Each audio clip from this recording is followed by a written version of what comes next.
Me humilló a gritos en pleno centro comercial diciendo que yo era demasiado pobre para darle la vida que merecía. No respondí, solo pagué y me marché. Lo que jamás imaginó fue que acababa de heredar toda la fortuna de mi abuelo. Cuando los noticieros me presentaron como el nuevo dueño de la cadena hotelera más grande de la ciudad, sus mensajes desesperados no dejaron de llegar, pero ya era demasiado tarde.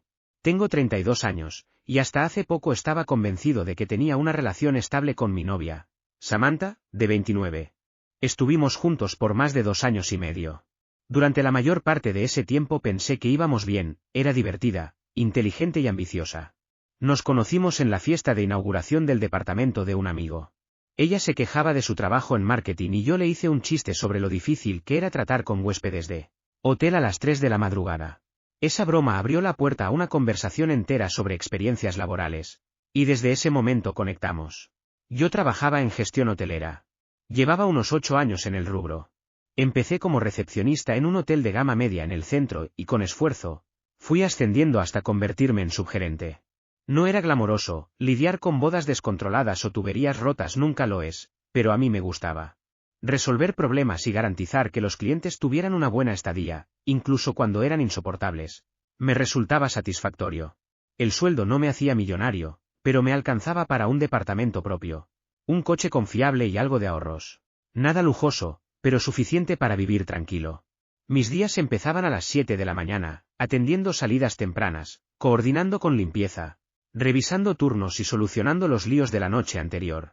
Muchas veces no salía hasta las 8 o 9 de la noche, sobre todo en temporadas altas o cuando había eventos. Era agotador, sí, pero me consideraba bueno en lo mío. Mi jefa, Claudia, solía decir que tenía una habilidad natural para leer a la gente y desactivar conflictos antes de que explotaran. Samantha, por su parte, trabajaba en una agencia de marketing boutique, dedicada a manejar redes sociales de restaurantes y pequeños negocios. Soñaba con montar su propia agencia, hablaba de construir su marca personal, de hacer contactos en eventos y de abrirse camino. Yo siempre la apoyé. Incluso cuando quiso inscribirse en un costoso curso de marketing digital, la animé y pagué la mitad sin que me lo pidiera. Pasaba horas en mi departamento, sentada frente a su portátil diseñando publicaciones para Instagram o redactando textos, mientras yo le preparaba café y algo de comer. Al principio, nuestras rutinas se complementaban bien, ella solía trabajar desde casa por las mañanas. Yo estaba en el hotel, y a veces coincidíamos para almorzar. Por la noche nos encontrábamos y parecía especial porque ambos teníamos días intensos. Yo le contaba historias sobre huéspedes y situaciones absurdas, ella escuchaba fascinada. Hacía preguntas sobre la industria hotelera y me decía que admiraba mi paciencia. Con el tiempo, empecé a notar un cambio sutil. No fue un giro brusco, sino como una fuga lenta que decidí ignorar. Hace unos 6 meses, Samantha comenzó a mencionar el tema del dinero con más frecuencia. Al principio eran comentarios sueltos, casi inocentes. Cuando pasábamos por un barrio de lujo, decía cosas como, imagina vivir en una casa así o qué será no tener que preocuparse nunca por el dinero. Pensé que eran sueños normales de futuro. Pero su tono empezó a variar. Si veía algo caro, suspiraba y decía, ojalá pudiera permitírmelo, pero algunos no estamos hechos de dinero. Yo sugería ahorrar juntos, pero me miraba como si no entendiera nada. Poco a poco, también empezaron las comparaciones. Su amiga Natalie se comprometió con Brandon, un tipo de finanzas. Y de pronto cada charla giraba en torno a los lujos que él le daba, viajes a Napa, bolsos de diseñador, fines de semana en hoteles de 5 estrellas. Mira este post de Natalie, me decía, mostrándome fotos del Four Seasons. ¿Ves esa suite? ¿Esa vista? ¿Qué no daría yo por pasar un fin de semana así? Yo trataba de tranquilizarla, podemos hacer una escapada dentro de nuestro presupuesto. No será un 5 estrellas, pero igual lo pasaremos bien. Eso solo parecía irritarla más. No es lo mismo, Daniel. Brandon ni siquiera tiene que pensar en presupuestos. Solo reserva y ya. Pensaba que era una etapa. Samantha siempre había sido ambiciosa, y creí que cuando su carrera despegara estaría más feliz. No me daba cuenta de que en su mente el problema era yo. Sus comentarios se volvieron más hirientes. Cuando salíamos a cenar, decía cosas como, este lugar está bien, para lo que podemos pagar. Si un grupo de amigos hablaba de sus vacaciones, me miraba con expresión de vergüenza, como si nuestras escapadas sencillas fueran indignas. Incluso rechazaba invitaciones a reuniones donde sabía que habría parejas con más dinero. El colmo fue la boda de su compañera de universidad. Era en un club de campo, lleno de lujos, y Samantha pasó la noche entera enumerando precios. ¿Sabes lo que deben de haber gastado en esas flores? O en lavanda, seguro más de lo que pagamos de alquiler en 3 meses. Yo empecé a sentirme insuficiente, como si no trabajara lo suficiente para darle lo que merecía. Me cargué turnos extra, pensando que, si lograba ahorrar más, podría llevarla a mejores sitios y hacerla feliz. Pero nunca alcanzaba, siempre había alguien que tenía algo más caro, más exclusivo. La ruptura definitiva llegó hace 3 semanas. Fuimos al centro comercial porque Samantha quería comprar un producto de cuidado facial del que llevaba hablando un mes. Valía más que mi gasto mensual en comida. No dije nada sobre el precio, la escuché justificando su necesidad. Después pasamos por Target porque yo necesitaba cosas básicas, detergente, desodorante, lo habitual. Samantha vino conmigo, pero estaba visiblemente molesta. Revisaba el móvil todo el tiempo, suspiraba como si estar allí fuese una humillación. Murmuraba comentarios sobre la gente, sobre cómo era deprimente ver a todos comprando las versiones más baratas. Odio lugares como este, me dijo mientras caminábamos por los pasillos.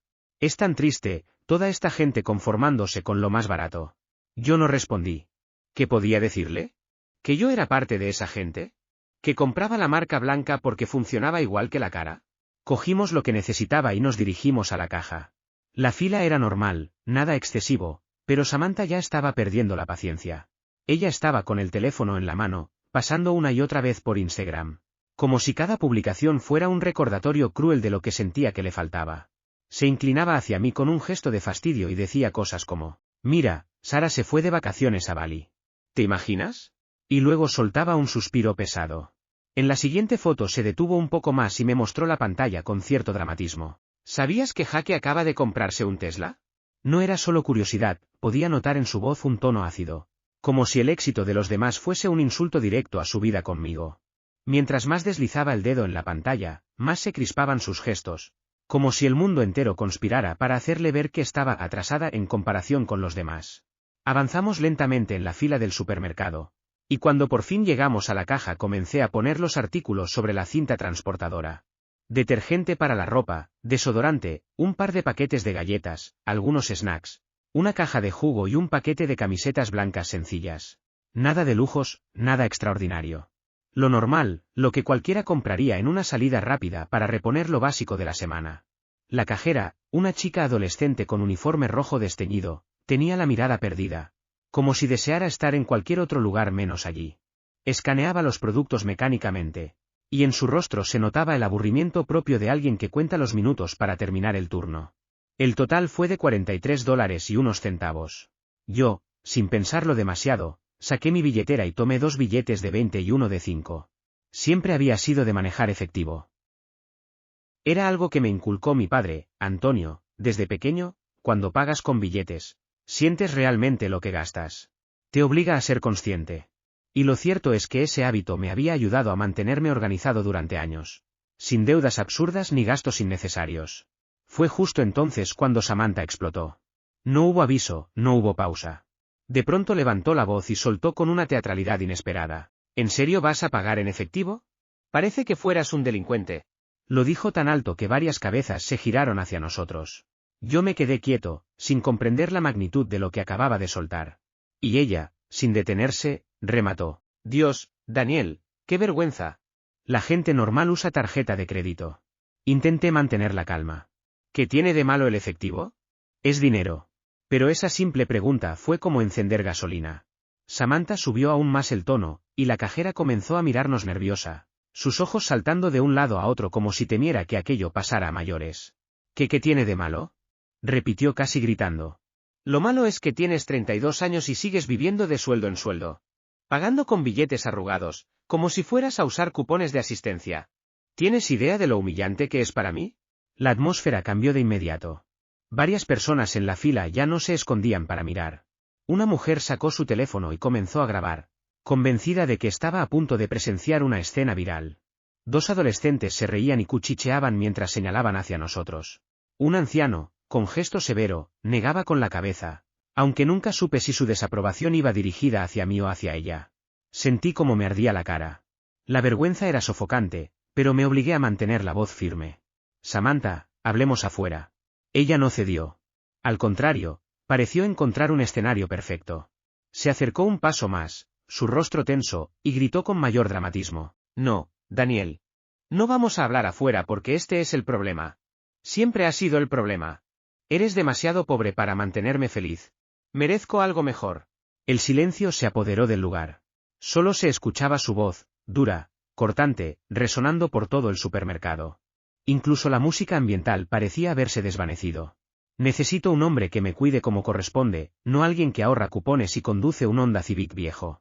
Estoy desperdiciando mis mejores años con alguien que jamás me dará la vida que merezco. Cada palabra era más cruel que la anterior. Su mirada estaba encendida, como si todo ese discurso hubiese sido ensayado muchas veces en su cabeza. Mira a tu alrededor, Daniel. Continuó, señalando con la mano abierta hacia el pasillo. Mira este lugar, mira a esta gente.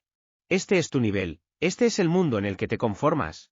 Pero yo tengo 29 años. Y no voy a pasar mi vida entera comprando en Target ni compartiendo aperitivos baratos porque tú no puedes pagar. Algo decente.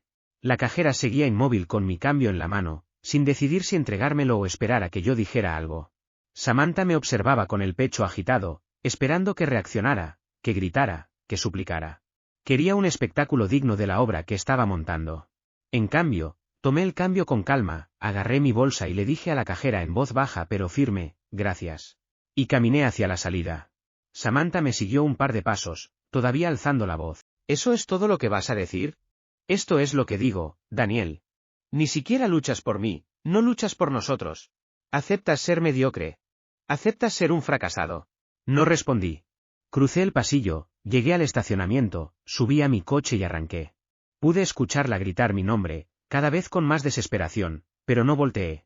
En el retrovisor solo vi su silueta, inmóvil en medio del estacionamiento, dándose cuenta de que su actuación no había terminado como esperaba. Cuando llegué a casa me quedé en silencio, sentado en el sofá, mirando la pared durante casi una hora. Sentía rabia, sí, y también dolor. Pero, por encima de todo, sentía alivio. Una paz inesperada. Era como si me hubieran quitado de encima una carga invisible que llevaba años soportando, la tensión constante. Las comparaciones absurdas, la sensación perpetua de no ser suficiente. Por primera vez en mucho tiempo, respiraba sin peso sobre los hombros. Lo que Samantha desconocía, y que solo sabían mi abogado y mi contador, era que 3 meses antes mi abuelo José había fallecido. Durante los últimos 2 años de su vida estuvo en una residencia, y yo lo visitaba cada domingo. Sin faltar jamás. José no fue un hombre común. Era un tipo duro, forjado en la Gran Depresión, que había levantado una cadena hotelera desde cero. Todo empezó en los años 60, con un pequeño motel de carretera de apenas 12 habitaciones. Pero su forma de tratar a la gente marcó la diferencia. Me contaba cómo él mismo registraba a los huéspedes. Revisaba las habitaciones con ojo crítico y les recomendaba sitios locales para comer o visitar. Esa dedicación personal hizo que el negocio creciera rápido. Para cuando yo nací, ya tenía 4 hoteles. Aún así, jamás presumió de riqueza. Seguía viviendo en la misma casa que había comprado en 1968. Conducía la misma camioneta durante 15 años y desayunaba religiosamente en el mismo café todas las mañanas a las 6. La familia siempre supo que tenía dinero, pero él nunca lo ostentó. En nuestras charlas de domingo compartía anécdotas que me fascinaban. Como sabía reconocer a un cliente conflictivo a 50 metros. O aquella vez que condujo 3 horas solo para disculparse en persona con una familia cuyo aire acondicionado roto arruinó su estadía. También me hablaba de cómo contrataba a personas rechazadas por otros y las veía prosperar. La hospitalidad es gente, me decía. Si cuidas a las personas, ellas te cuidarán a ti. No es complicado, pero tampoco fácil. Tienes que preocuparte de verdad. Nunca me trató con condescendencia ni intentó hacerme sentir menos por trabajar en un hotel de gama media. Al contrario, siempre me transmitía orgullo por la decisión que había tomado de dedicarme a la hospitalidad. Tú entiendes lo que significa servir a las personas, solía decirme. Y eso no se enseña en ninguna universidad ni en ningún manual. Yo escuchaba esas palabras sin pensar que algún día tendrían un peso mayor del que imaginaba. Cuando José falleció, me preparé para recibir lo que creía sería un pequeño apoyo económico.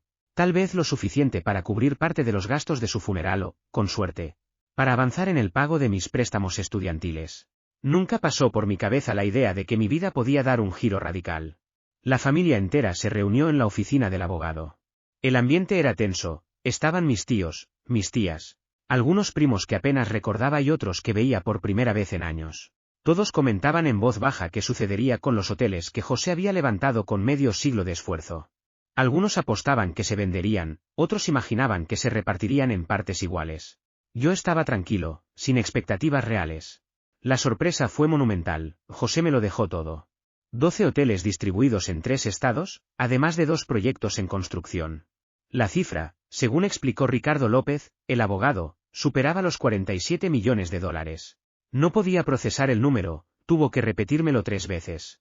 Tu abuelo fue muy claro, leyó Ricardo en voz firme. Solo tú tenías la experiencia y la vocación necesarias para cuidar este legado. Eres el único que entiende el negocio desde abajo, desde la práctica real. El testamento incluía también una carta personal. La guardo como un tesoro. Decía, Daniel, eres el único que viene cada domingo, el único que me escucha sin mirar el teléfono. Tú comprendes que este negocio no es cuestión de dinero, aunque de eso hay bastante. Se trata de cuidar a la gente, de atenderlos como si fueran familia. Confío en ti más que en nadie. Mientras yo luchaba con la emoción de leer esas palabras, la reacción del resto no se hizo esperar. Miguel, mi tío, que nunca trabajó en un hotel pero llevaba años presumiendo que algún día estaría al frente, anunció que impugnaría el testamento. Mi tía Laura, en cambio, me acusó de haber manipulado a José en sus últimos años. Las palabras dolieron, pero los abogados fueron contundentes, la voluntad era sólida, blindada contra cualquier reclamo, y enfrentarla significaría perder mucho tiempo y dinero. Desde ese momento, me sumergí en la transición.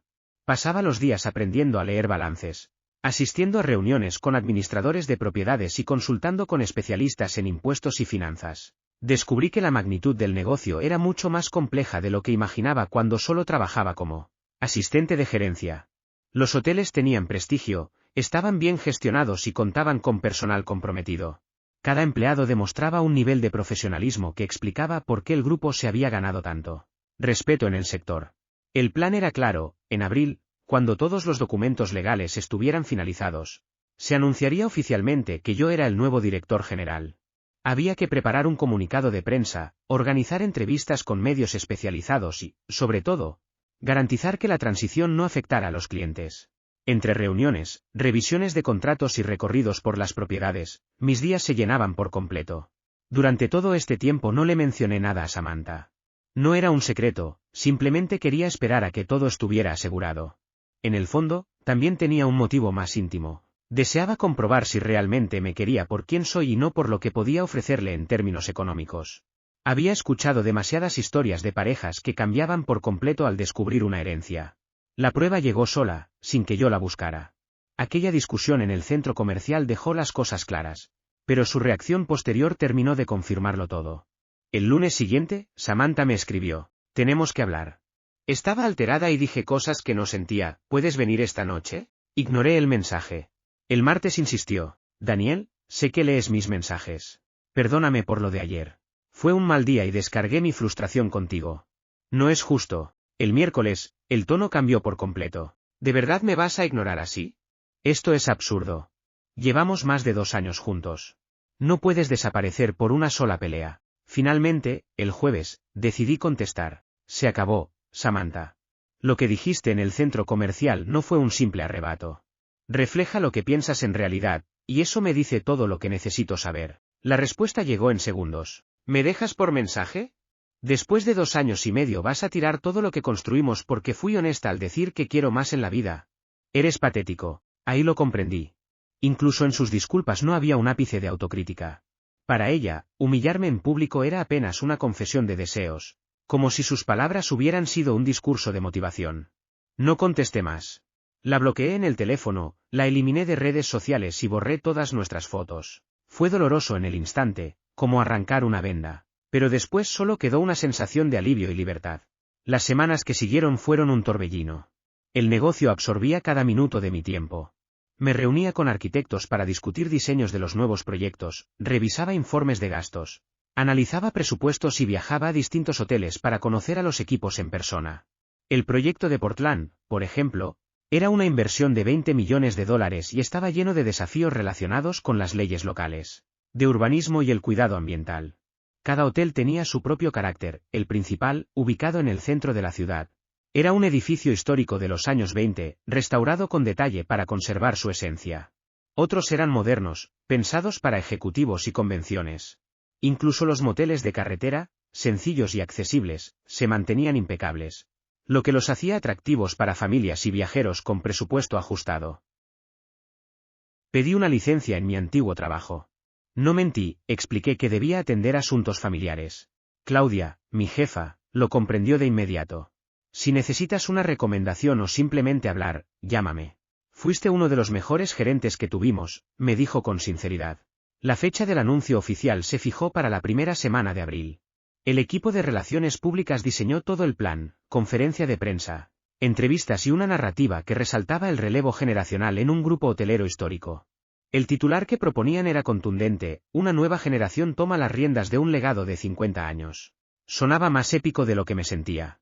El día de la conferencia, los nervios me consumían. Apenas podía sostener los papeles sin que me temblaran las manos. Vestía un traje que costaba más que lo que antes pagaba de alquiler mensual y estaba de pie frente a un grupo de reporteros, hablando sobre planes de expansión y nuevas oportunidades de mercado. Al principio sentí cierta tensión, pero en cuanto comencé a hablar todo fluyó con naturalidad. Había trabajado en el sector hotelero toda mi vida, aunque jamás en una escala como la actual. Los periodistas hicieron preguntas inteligentes sobre mi visión para la compañía, mi experiencia en la industria y mis proyectos para el futuro. Expliqué que mi objetivo era conservar el trato personalizado que había dado prestigio al nombre de José, mi abuelo, al mismo tiempo que modernizaba la tecnología y ampliaba la presencia en nuevos destinos. Mencioné el proyecto de Portland y dejé entrever desarrollos potenciales en Seattle y San Francisco. Esa misma tarde la historia salió en las noticias locales. Y a la mañana siguiente apareció en la sección de negocios del periódico: hombre local hereda imperio hotelero multimillonario. Usaron una foto mía frente al hotel insignia del centro, el mismo en el que había solicitado trabajo 5 años atrás y no me habían contratado. La ironía no me pasó desapercibida. Entonces comenzó a sonar mi teléfono. Primero llegó un mensaje de un número que no conocía, pero reconocí al instante que era Samantha. Usó el mismo apodo con el que siempre me llamaba. Santo cielo, Daniel, acabo de verte en las noticias, ¿por qué no me contaste lo del negocio de tu abuelo? Necesitamos hablar. Luego otro: no puedo creer que no me lo hayas contado. Soy tu novia, Daniel. O lo era. Esto deberíamos haberlo celebrado juntos. Al no responderle, siguieron llegando mensajes desde su número habitual. Incluso se notaba que me había desbloqueado del teléfono del trabajo, de los DMS de Instagram y hasta del móvil de su amiga Natalie. Daniel, sé que te lastimé y lo siento, pero tienes que entender la frustración que sentía. Pensé que estabas conforme con quedarte en un empleo sin futuro. No sabía que tenías todo esto en marcha a escondidas. Quería motivarte para que fueras más ambicioso. Ahora veo que ya lo eras, solo que lo mantenías en privado. Respeto eso. Por favor, llámame. Podemos superar esto. Lo nuestro fue real, y tú también lo sentiste. No dejes que un mal día arruine todo lo que construimos. Con el paso de los días, los mensajes se hicieron más insistentes. Empezó a llamarme desde distintos números cuando bloqueaba los anteriores. Me dejó mensajes de voz mitad disculpa, mitad reproche: debiste saber cómo me hacía sentir, Daniel. Me dejaste creer que solo eras un asistente de hotel sin futuro. Por supuesto que me frustré. Me estabas mintiendo. Ese último me molestó tanto que casi le respondí. Pero mi amigo Andrés, que había seguido todo este asunto de cerca, me recordó algo importante: hermano. Ella no sabía del dinero cuando te gritó en público. Eso fue ella mostrándote quién es en realidad. No dejes que reescriba la historia ahora que las cosas cambiaron. Tenía razón. La reacción de Samantha al descubrir la herencia me dejó claro todo lo que necesitaba saber. No se arrepentía de humillarme ni de las palabras crueles que dijo, solo lamentaba haber calculado mal. Una semana después apareció en mi oficina. María, la recepcionista, me llamó para avisar que tenía una visita. Cuando me dijo el nombre de Samantha, le pedí que le comunicara que no estaba disponible. Aún así, aparentemente forzó el paso y subió a mi piso. Yo estaba reunido con los arquitectos de Portland cuando golpeó mi puerta. A través del vidrio la vi. Llevaba un vestido que nunca le había visto, seguramente comprado para la ocasión. Se veía distinta, más pulida, como si estuviera audicionando para el papel de novia del CEO. Cabello perfectamente peinado, maquillaje impecable y ropa claramente cara. Terminé la reunión y salí al pasillo para hablar con ella. ¿Qué haces aquí, Samantha? Necesitaba verte, dijo con voz suave y arrepentida, muy diferente a su actuación en Target. Daniel, no dejo de pensar en nosotros. Lo que te dije en el centro comercial no es quien yo soy. Estaba estresada por el trabajo, por el dinero, y lo descargué contigo. No fue justo. Tienes razón. No lo fue. Ella dio un paso más cerca, como esperando una invitación para continuar. Sé que probablemente me odies ahora, y no te culpo. Pero lo nuestro fue real, Daniel. 2 años y medio de amor y compañerismo, ¿no crees que eso merece una segunda oportunidad? La miré, impecablemente arreglada y diciendo las palabras correctas. Un mes atrás quizá esto habría funcionado conmigo. Quizá habría estado lo bastante solo o herido para creer que solo había cometido un error. Samantha, ¿puedo preguntarte algo? Por supuesto. Cuando me viste en las noticias, ¿cuál fue tu primer pensamiento? Dudó, tratando de adivinar la respuesta que yo quería. Me sentí orgullosa de ti, y me entristeció que no estuviéramos juntos para celebrarlo. ¿Y no pensaste primero que te habías equivocado conmigo? Bueno, sí, también eso. Me di cuenta de que juzgué mal la situación. Ahí estaba. No que había sido cruel, injusta o completamente desconsiderada. Simplemente que juzgó mal la situación. Su rostro comenzó a desmoronarse cuando comprendió que sus palabras no lograban el efecto que esperaba. Eso no fue lo que quise decir, susurró. Claro que sí, respondí, sin darle espacio a la duda. No sientes pena por haberme humillado frente a desconocidos.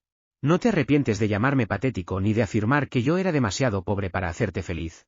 Lo único que lamentas es haberte equivocado sobre la cantidad de dinero que tengo. Eso no es cierto, Daniel. Yo te amo. Negué con la cabeza. No, Samantha. Lo que amas es la idea de estar con alguien exitoso. Te atraía ser la novia del director ejecutivo. Te gustaba pensar que yo tenía un futuro que podías moldear a tu conveniencia. Y ahora que sabes que tengo dinero al que podrías acceder, pretendes que eso es amor. Pero no lo es. Entonces rompió en llanto, lágrimas que parecían auténticas pero que ya no me conmovían. Aprendí a no confiar en sus representaciones. Por favor, no hagas esto. Podemos solucionarlo, puedo mejorar. No quiero que cambies. Lo que quiero es que te vayas. Se quedó inmóvil un minuto, esperando que yo cediera, pero no lo hice. Caminó hacia el ascensor y la observé marcharse. No sentí nada más que alivio por no haber caído en su juego. Sin embargo, los mensajes no pararon. Al contrario, se volvieron más insistentes y elaborados. Me enviaba correos larguísimos hablando de lo mucho que había reflexionado. De que estaba yendo a terapia y que había entendido lo verdaderamente importante en la vida. Incluso me mandaba artículos sobre parejas que habían superado obstáculos peores que los nuestros. Llegó al extremo de pedirle a su hermana Isabel que me llamara. Daniel, me dijo Isabel, con voz preocupada, Samantha lleva días llorando. Sabe que cometió un error. Te ama de verdad, ¿no podrías darle otra oportunidad? Me dio pena por Isabel, que no tenía la culpa de nada y estaba atrapada en medio de todo aquello. Isabel, agradezco tu llamada, pero esto no es un simple error. Samantha me mostró quién es realmente, y le creo. El punto de quiebre llegó cuando apareció en la casa de mis padres. Mi madre, Rosa, me llamó confundida y algo molesta. Daniel, hay una joven en la puerta que dice ser tu novia. Está muy alterada y quiere hablar contigo sobre un malentendido. Fui de inmediato. Encontré a Samantha sentada en la mesa de la cocina, contando una historia de lágrimas a mis padres para que la dejaran entrar. Mi madre, educada como siempre, le había servido café, aunque se notaba incómoda. Mi padre, Antonio, permanecía en silencio, brazos cruzados, observándola con esa mirada que solía dedicarme cuando de adolescente inventaba excusas por llegar tarde. Samantha, es hora de que te vayas, le dije con firmeza. Ella alzó la vista, con los ojos enrojecidos, fingiendo ser la novia destrozada. Daniel, estaba explicándoles a tus padres cuánto lamento lo que pasó. Ellos entienden que en las discusiones las parejas a veces dicen cosas que no sienten. Antonio intervino con calma, pero con dureza en la voz. Hijo, ¿qué fue exactamente lo que esta señorita te dijo? La miré, dándole la oportunidad de admitirlo. Como no lo hizo, hablé yo. En medio de una tienda. Gritó que era demasiado pobre para mantenerla feliz y que merecía algo mejor que alguien como yo. El silencio llenó la cocina. La taza de café de mi madre quedó suspendida en el aire, y la expresión de mi padre se endureció. ¿Eso te dijo delante de todos? Preguntó Rosa, con voz baja pero cortante. Sí.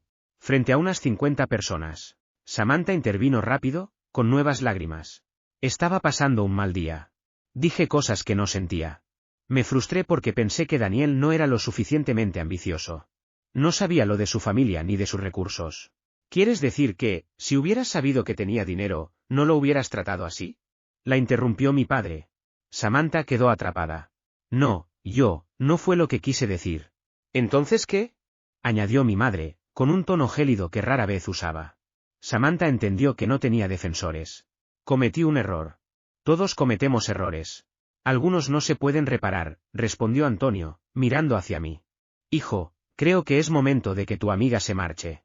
Ella rompió en un llanto aún más fuerte, rogando. Señor y señora, ustedes saben que Daniel y yo nos amamos. ¿No quieren que él sea feliz? Claro que sí, contestó Rosa, poniéndose de pie y retirándole la taza. Y justamente por eso preferimos verlo sin alguien que lo humille en público y luego intente manipular a su familia. El juego terminó. Samantha salió sin añadir palabra, pero antes de entrar a su coche me lanzó una mirada cargada de odio. La acompañé hasta el vehículo solo para asegurarme de que se marchara. Esto no termina aquí, Daniel, dijo al encender el motor. Algún día comprenderás lo que dejas ir. Ya lo sé, le respondí. Estoy dejando atrás a alguien que no me respetó, que no me apoyó y que solo me quiso mientras creyó que podía sacarle provecho. Estoy en paz con esa decisión. Eso fue hace 6 semanas. Los mensajes cesaron 2 semanas después, cuando se dio cuenta de que jamás contestaría. Supe por conocidos que anda diciendo que la engañé al ocultar mi situación financiera y que fui manipulador por guardar secretos. Típico de Samantha, reescribir la historia para ponerse como víctima. También me comentaron que ahora sale con un tipo del sector financiero. Según Natalie, que no pudo evitar darme el chisme, Samantha investigó al hombre a fondo antes de aceptar la cita. Revisó su empresa, su perfil en LinkedIn e incluso dónde vivía para calcular cuánto pagaba de alquiler. Bien por ella. Ojalá le vaya mejor esta vez que conmigo.